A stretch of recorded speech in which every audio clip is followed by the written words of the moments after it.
Hello दोस्तों, नमस्कार। राजनीति विज्ञान विषय से संबंधित आज हम राज्य के नीति निर्देशक तत्वों से संबंधित यानी directive principle of state policy से संबंधित सभी क्वेश्चनों का एनालिसिस करेंगे। चलिए स्टार्ट करते हैं। उससे पहले प्लीज़ आप लोग वीडियो को लाइक कीजिए, शेयर कीजिए, सब्सक्राइब कीजिए।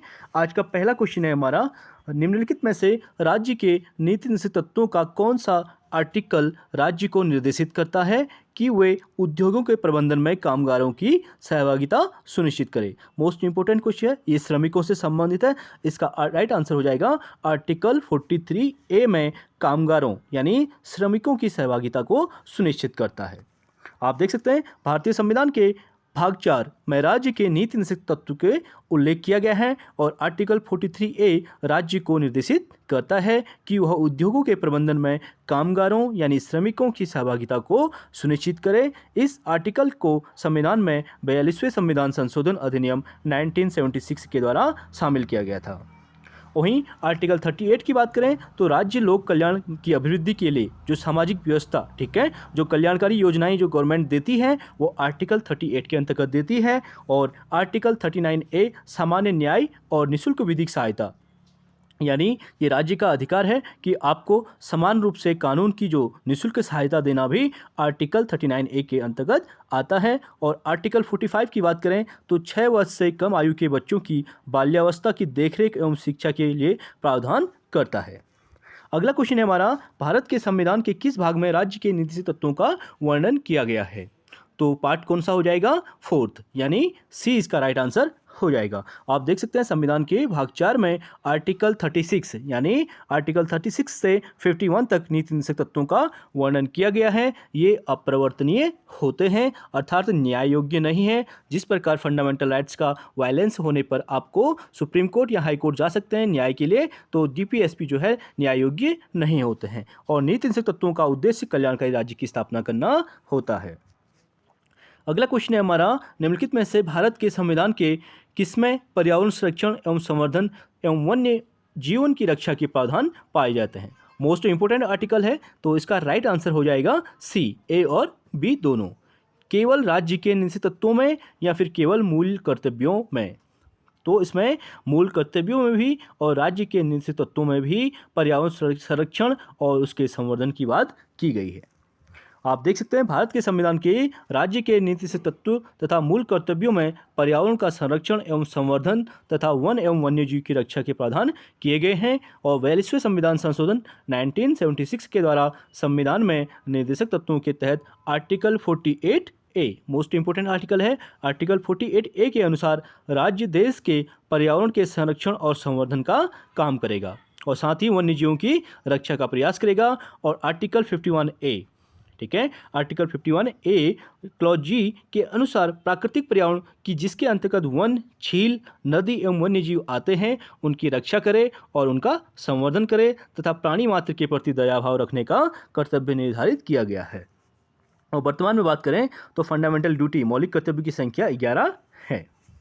अगला क्वेश्चन है हमारा, भारतीय संविधान में कल्याणकारी राज्य के विचार को सम्मिलित किया जाता है। तो भारत में जो भारत के संविधान में कल्याणकारी राज्य के विचार को सम्मिलित किया गया था राज्य के नीति निर्देशक तत्वों में शामिल किया गया है। डी इसका राइट आंसर हो जाएगा।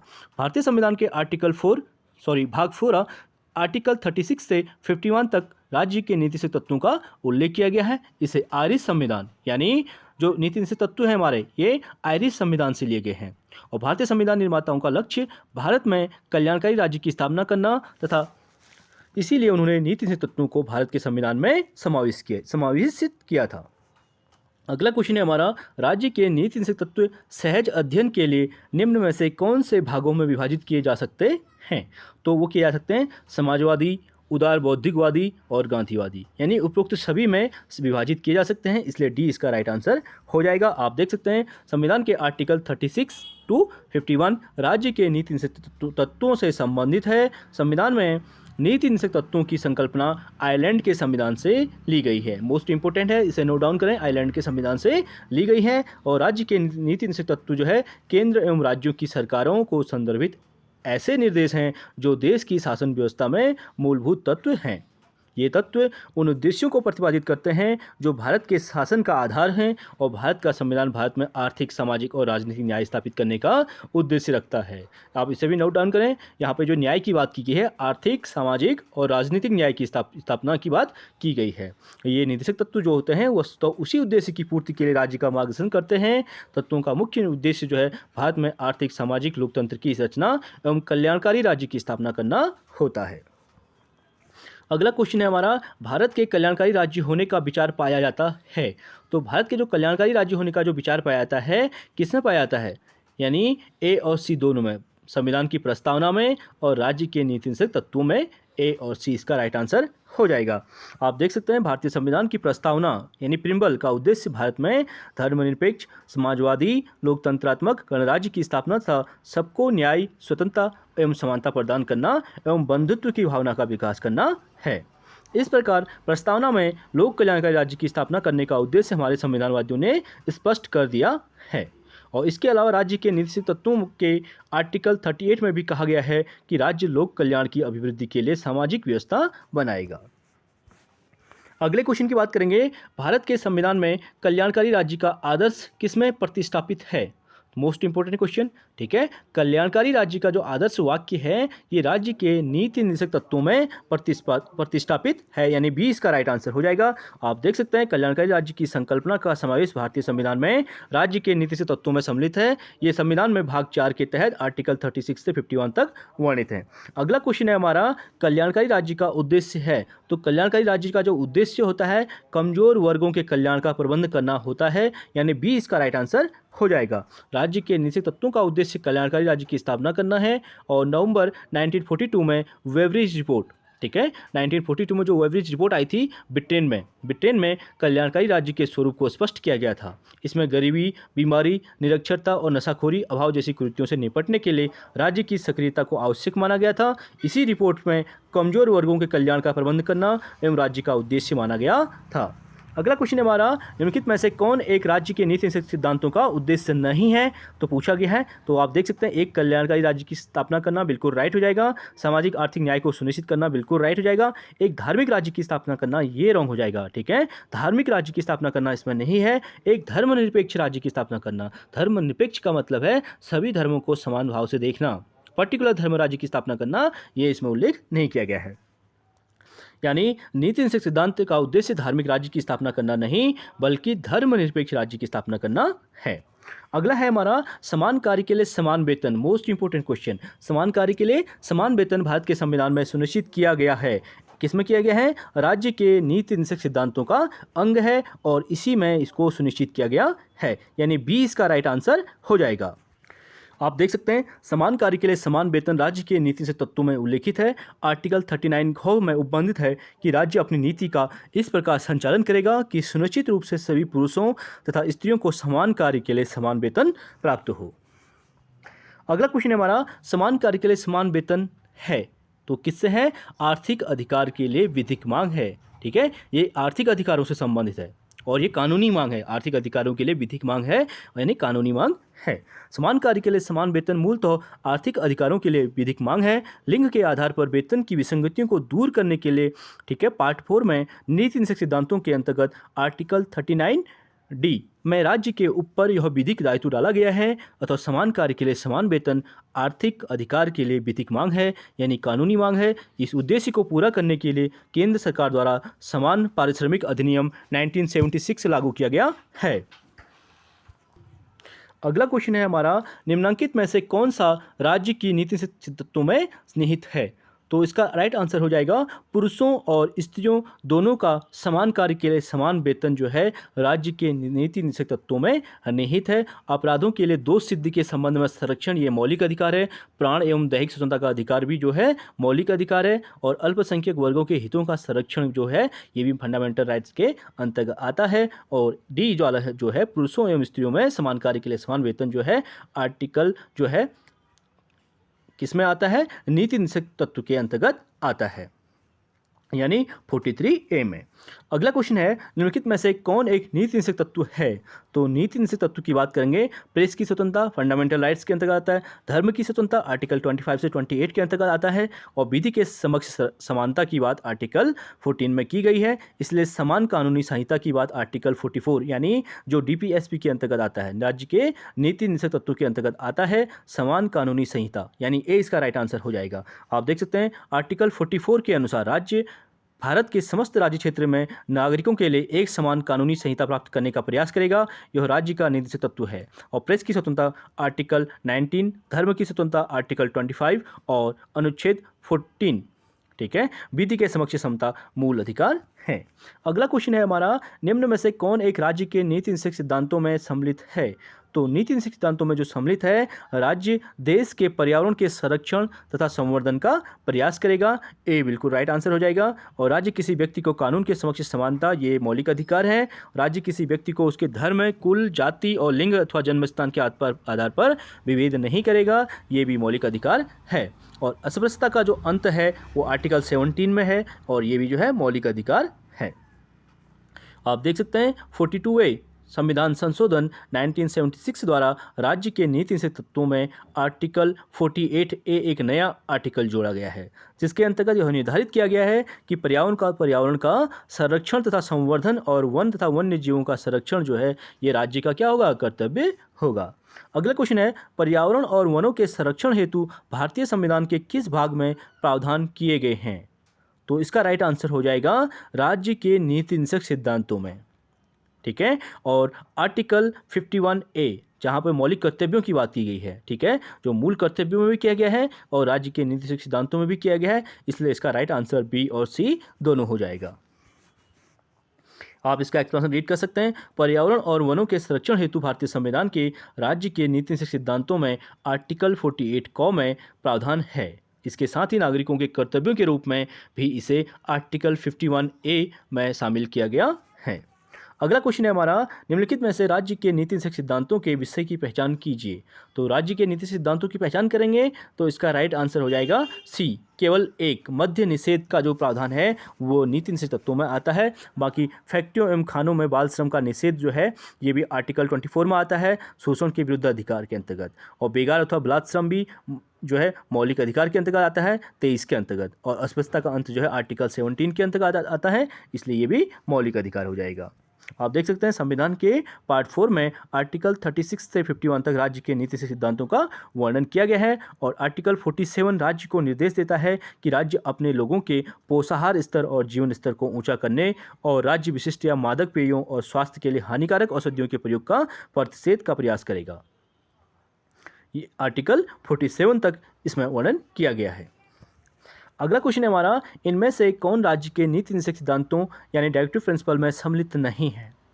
ठीक है, तो देख लेते हैं। मद्य निषेध बिल्कुल नीति निषेध तत्वों में सम्मिलित है। काम का अधिकार बिल्कुल सम्मिलित है। समान कार्य के लिए समान वेतन भी इसमें सम्मिलित है। और सूचना का अधिकार इसमें सम्मिलित नहीं है, यानी डी इसका राइट आंसर हो जाएगा। आप देख सकते हैं सूचना का अधिकार एक विधिक अधिकार है, यानी कानूनी अधिकार है। सूचना का अधिकार नीति निषेध सिद्धांतों में सम्मिलित नहीं है। जबकि मद्य निषेध आर्टिकल 47, काम का अधिकार 39D और समान कार्य के लिए समान वेतन आर्टिकल 41 नीति निषेध तत्वों में सम्मिलित है। और संविधान के पार्ट 4 में राज्य के नीति निषेध तत्वों के संबंध में उल्लेख किया गया है। हमारे संविधान में यह आयरलैंड के संविधान से लिया गया है।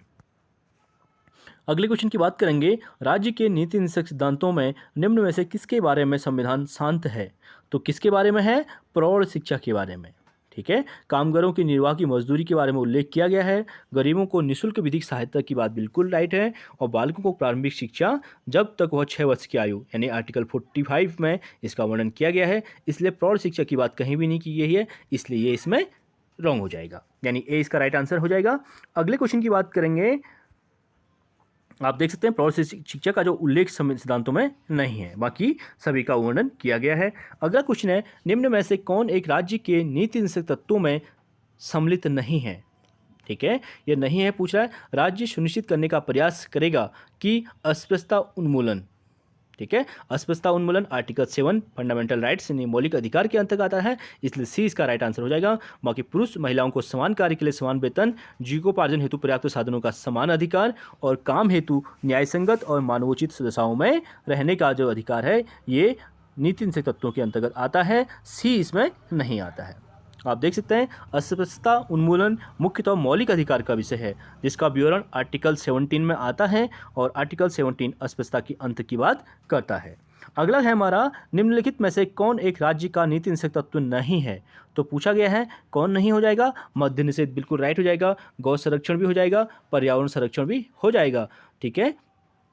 14 वर्ष की आयु तक के बच्चों को निःशुल्क शिक्षा का अधिकार, ये मौलिक अधिकार है। ठीक है। वहाँ 6 वर्ष तक बात है। डीपीएसपी में जो नीति निषेध तत्वों में शिक्षा की बात की गई है, पालन पोषण की बात 6 वर्ष तक की गई है। ये 14 वर्ष तक का जो प्रावधान है, ये मौलिक अधिकारों में 6 वर्ष से 14 वर्ष तक निःशुल्क जो शिक्षा का अधिकार है, मौलिक अधिकार है।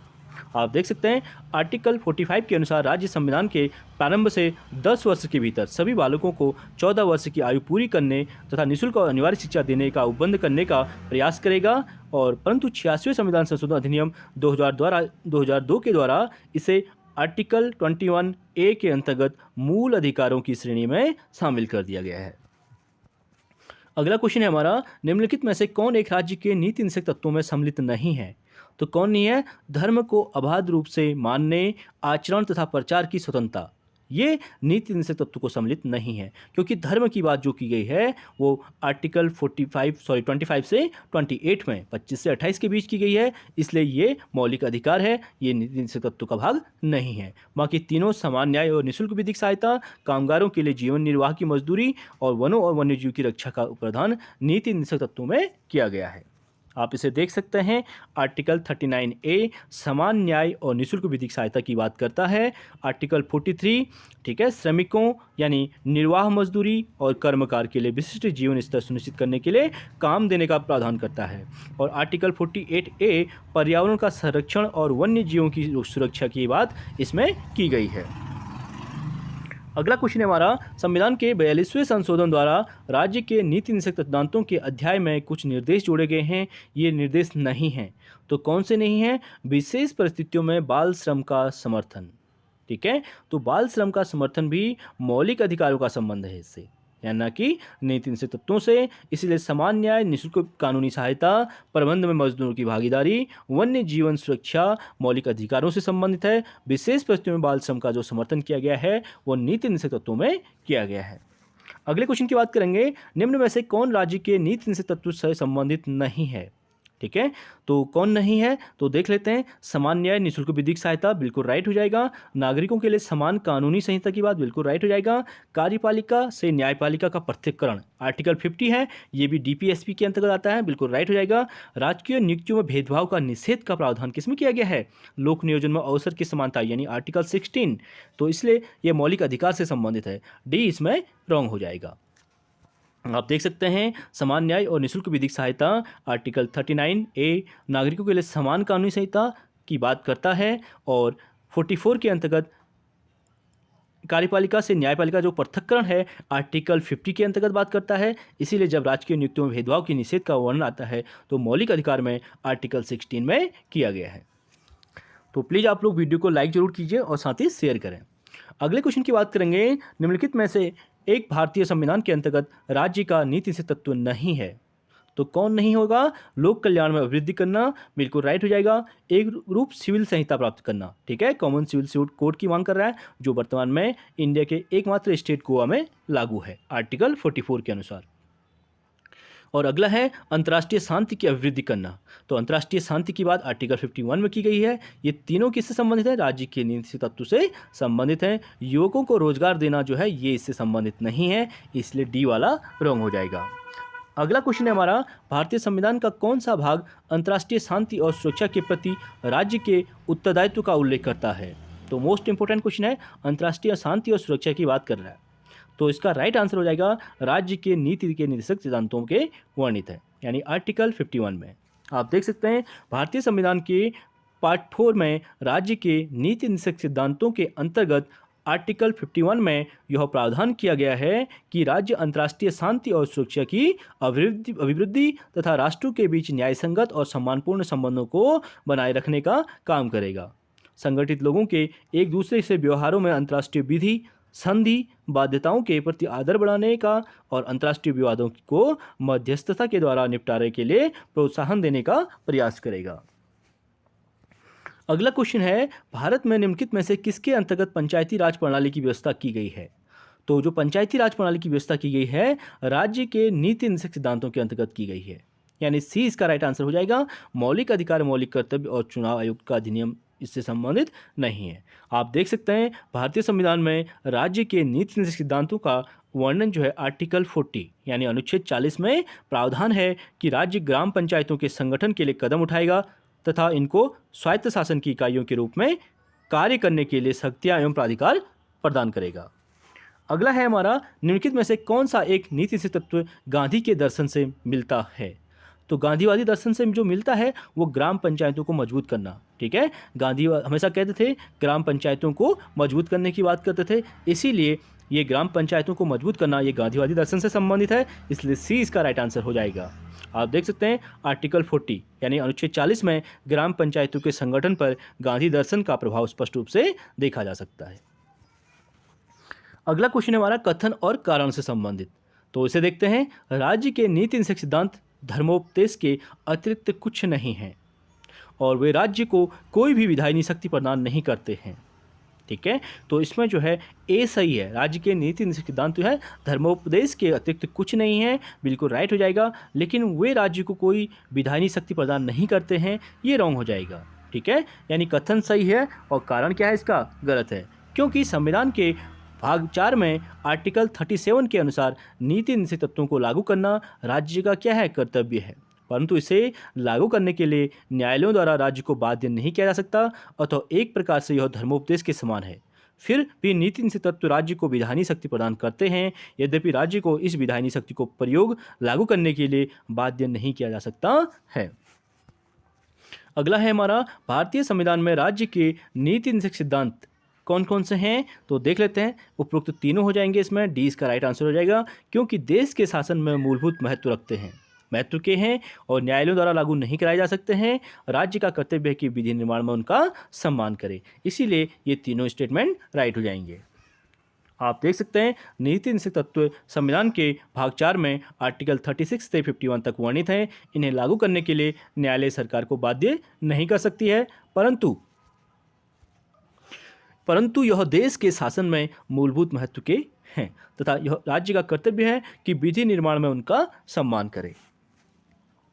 अगला क्वेश्चन है हमारा, वर्तमान में किस नीति निर्देशक सिद्धांत को मूल अधिकारों पर प्राथमिकता प्राप्त है? तो वर्तमान की बात करेंगे, केवल आर्टिकल 39B तथा 100 के उल्लेखित है कि नीति निर्देशक सिद्धांतों को मूल अधिकारों पर प्राथमिकता प्राप्त है, यानी सी इसका राइट आंसर हो जाएगा। आप देख सकते हैं संविधान के आर्टिकल 39, ठीक है, आर्टिकल 39 तथा 39 में समाजवादी समाज की स्थापना के भारतीय संविधान के उद्देश्य पर आधारित है। इसी कारणवश से मूल अधिकारों पर वरीयता प्रदान की गई है, अर्थात यहाँ पर जो है मूल अधिकारों से इससे ऊपर रखा गया है नीति निर्देशक तत्वों को।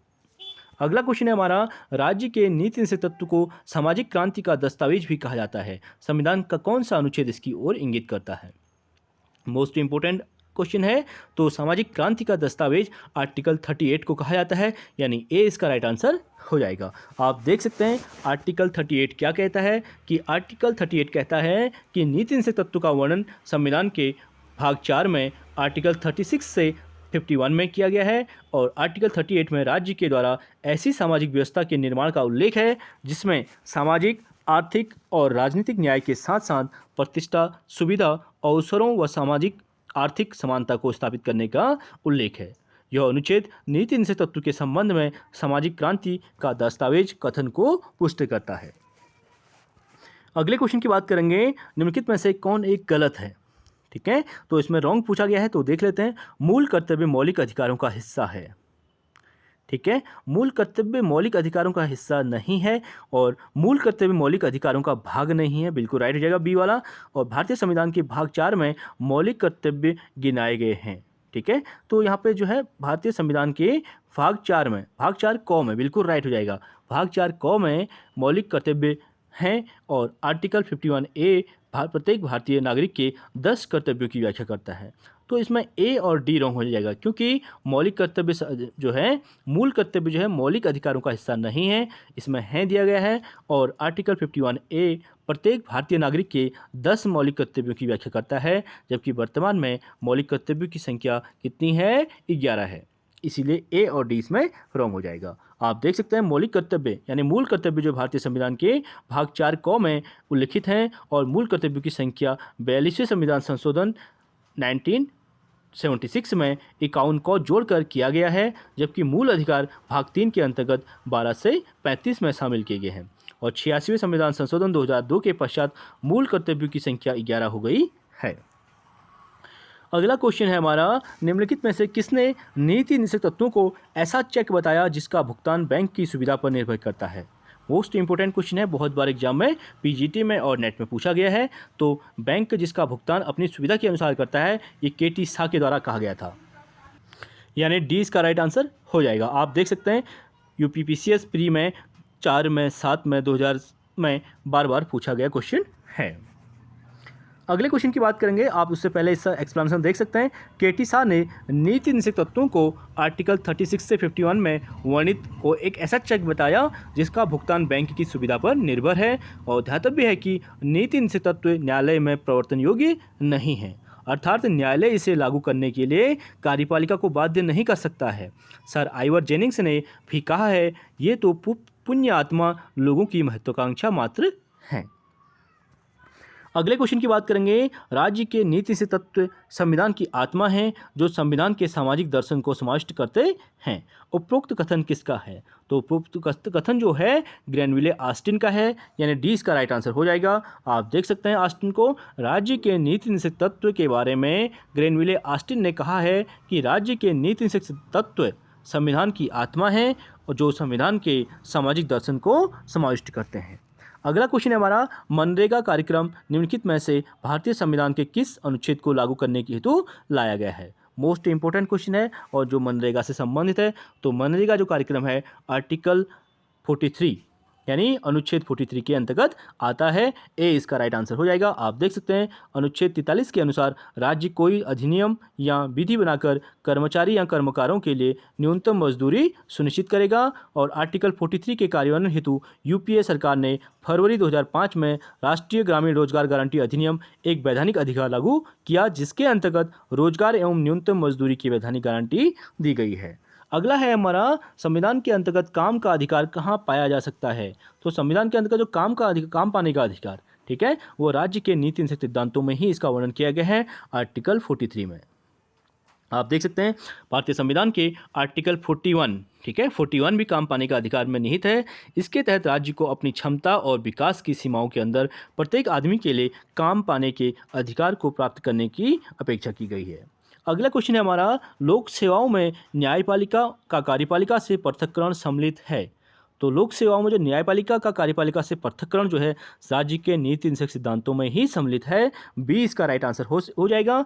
आप देख सकते हैं राज्य के नीति निषेध तत्व में आर्टिकल 50 यानी अनुच्छेद 50 के अनुसार राज्य न्यायपालिका की स्वतंत्रता तथा निष्पक्षता के लिए न्यायपालिका एवं कार्यपालिका से पृथक्करण सुनिश्चित करेगा।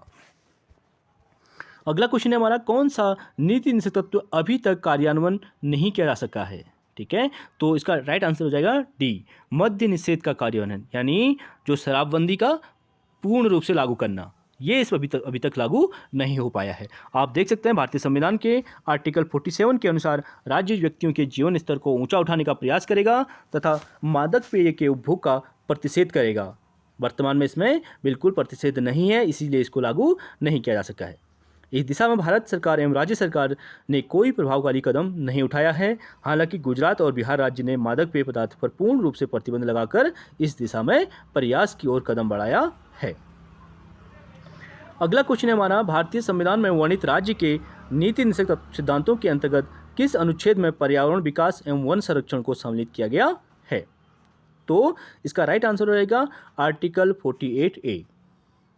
48A में राज्य के नीति निषेध सिद्धांतों के अंतर्गत पर्यावरण एवं विकास, वन एवं संरक्षण का ऐड किया गया है। कौन से संविधान संशोधन के द्वारा? 42वें संविधान संशोधन अधिनियम 1976 आर्टिकल 48 क के द्वारा जोड़ा गया है। अगला क्वेश्चन है हमारा, निम्न में से कौन राज्य के नीति निषेध तत्वों में सम्मिलित नहीं है? तो कौन हो जाएगा? आप देख सकते हैं, समान कार्य के लिए समान वेतन, बिल्कुल राइट हो जाएगा। जीवन यापन हेतु पर्याप्त साधनों का समान अधिकार, बिल्कुल राइट। कार्य की परिस्थितियां न्यायोचित और मानवीय हो, ये भी राइट हो जाएगा। और अस्पृश्यता का अंत या उन्मूलन जो है आर्टिकल 17 में आता है, जो मौलिक अधिकार से संबंधित है। डी इसका राइट आंसर हो जाएगा। अगले क्वेश्चन की बात करेंगे, संविधान में राज्य की नीति निषेध तत्वों, सिद्धांतों या तत्वों में निम्न में से किसके बारे में कुछ नहीं कहा गया है? तो इसका हो जाएगा कर्मकारों के लिए निर्वाह मजदूरी, बिल्कुल कहा गया है। गरीबों को निःशुल्क विधिक सहायता की बात की गई है। अनिवार्य बेसिक शिक्षा की बात इस बीच में की गई है। वयस्क शिक्षा की बात जो है राज्य के नीति निषेध सिद्धांतों में नहीं की गई है। बी इसमें राइट हो जाएगा। आप देख सकते हैं, संविधान कुछ राज्य के नीति निषेध तत्व निर्धारित करता है। यह राज्य कर्मचारियों के लिए निर्वाह मजदूरी का कार्य, मानवीय स्थितियों, जीवन का शालीन स्तर और उद्योगों के प्रबंधन में कामगारों की पूर्ण सहभागिता प्राप्त करने का प्रयास करता है। और आर्टिकल 14 वर्ष की आयु तक के सभी बच्चों के लिए उपयुक्त एवं अनिवार्य शिक्षा का प्रावधान करता है। समान अवसर के आधार पर न्याय का संवर्धन करना, कानूनी सहायता की व्यवस्था करना, लेकिन नीति निषेध तत्व में वयस्क शिक्षा के विषय में कुछ नहीं कहा गया है। अगला क्वेश्चन है, निम्नलिखित में से कौन सा राज्य का नीति निषेध सिद्धांत भारतीय संविधान में बाद में जोड़ा गया था? आप देख सकते हैं, ग्राम पंचायतों का संगठन बिल्कुल 40 के अंतर्गत आता है, बिल्कुल पहले से ही था। समान नागरिक संहिता आर्टिकल 44 के अंतर्गत आता है, बिल्कुल पहले से ही था। और समान नागरिक संहिता भी पहले से ही था। यानी मुक्त कानूनी संहिता जो है आर्टिकल 39 को तो बाद में जोड़ी गई थी। इसका बी राइट आंसर हो जाएगा। आप देख सकते हैं, नीति निषेध सिद्धांतों में समान एवं मुक्त कानूनी सहायता का प्रावधान आर्टिकल जो है 42वें संविधान संशोधन के माध्यम से आर्टिकल 39 को में प्रदान किया गया है। अगला है, भारत के संविधान में अंतर्राष्ट्रीय शांति तथा सुरक्षा को प्रोत्साहन देना सन्निहित है। तो किस में है? इसका बी राइट आंसर हो जाएगा। अंतर्राष्ट्रीय शांति यानी आर्टिकल 51 अनुच्छेद 51 में दिया गया है, तो राज्य के नीति निषेध सिद्धांतों में हो जाएगा। यानी बी इसका राइट आंसर हो जाएगा। आप देख सकते हैं, राज्य के नीति निषेध तत्व का उल्लेख संविधान के भाग 4 में आर्टिकल 36 से 51 तक किया गया है। इसकी प्रेरणा आयरलैंड के संविधान से ली गई है, परंतु इसे न्यायालय द्वारा लागू नहीं किया जा सकता है, अर्थात इसे वैधानिक शक्ति प्राप्त नहीं है। आर्टिकल 51 में अंतर्राष्ट्रीय शांति और सुरक्षा की अभिवृद्धि से संबंधित है। अगला क्वेश्चन है, 42वें संविधान संशोधन अधिनियम के द्वारा राज्यों के नीति निषेध तत्वों में निम्नलिखित में से कौन से जोड़े गए हैं? तो कौन से जोड़े गए हैं इसे देख लेते हैं। इसका समान न्याय और निःशुल्क विधिक सहायता बिल्कुल जोड़ा गया है बाद में। पर्यावरण की सुरक्षा की बात भी जोड़ी गई है। उद्योगों के प्रबंध में श्रमिकों की भागीदारी को भी ऐड किया गया है। आय एवं ओहदे की असमानता को कम करना, ये ऑलरेडी पहले से ही है। यानी पहला, दूसरा और तीसरा राइट आंसर हो जाएगा। इनको कॉन्स्टिट्यूशन में बाद में ऐड किया गया था। आप देख सकते हैं, भारतीय संविधान के 42वें संशोधन को मिनी संविधान कहा जाता है, ठीक है, क्योंकि इसमें संविधान में बहुत कुछ ऐड किया गया था, इसीलिए मिनी कॉन्स्टिट्यूशन कहा जाता है। आधिकारिक तौर पर इसे संविधान संशोधन अधिनियम 1976 के रूप में भी जाना जाता है। और इसमें संविधान की प्रस्तावनाओं में समाजवादी, धर्मनिरपेक्ष और अखंडता शब्द जोड़े गए थे। और सभी नीति निषेध सिद्धांतों को मूल अधिकारों पर सर्वोच्चता सुनिश्चित की गई थी, जिसमें समान न्याय एवं निःशुल्क विधिक सहायता, पर्यावरण की सुरक्षा, उद्योगों एवं प्रबंधन में श्रमिकों की भागीदारी की बात की गई थी। और संविधान में 10 मौलिक कर्तव्यों की जगह 11 मौलिक कर्तव्य जोड़े गए थे। और वन संपदा, शिक्षा, जनसंख्या नियंत्रण आदि विषयों को राज्य सूची से हटाकर समवर्ती सूची में शामिल किया गया था। ये मोस्ट इंपोर्टेंट टॉपिक है, वन को और शिक्षा और जनसंख्या नियंत्रण, ठीक है। पॉपुलेशन कंट्रोल, एजुकेशन और फॉरेस्ट को जो है राज्य सूची से हटाकर समवर्ती सूची का भाग बनाया गया था। तो चलिए फ्रेंड्स, आज के लिए इतना ही, बाकी नेक्स्ट क्लास में करेंगे। प्लीज़, आई होप वीडियो आप लोगों को पसंद आई होगी, तो वीडियो को लाइक कीजिए, शेयर कीजिए, सब्सक्राइब कीजिए। Thank you so much.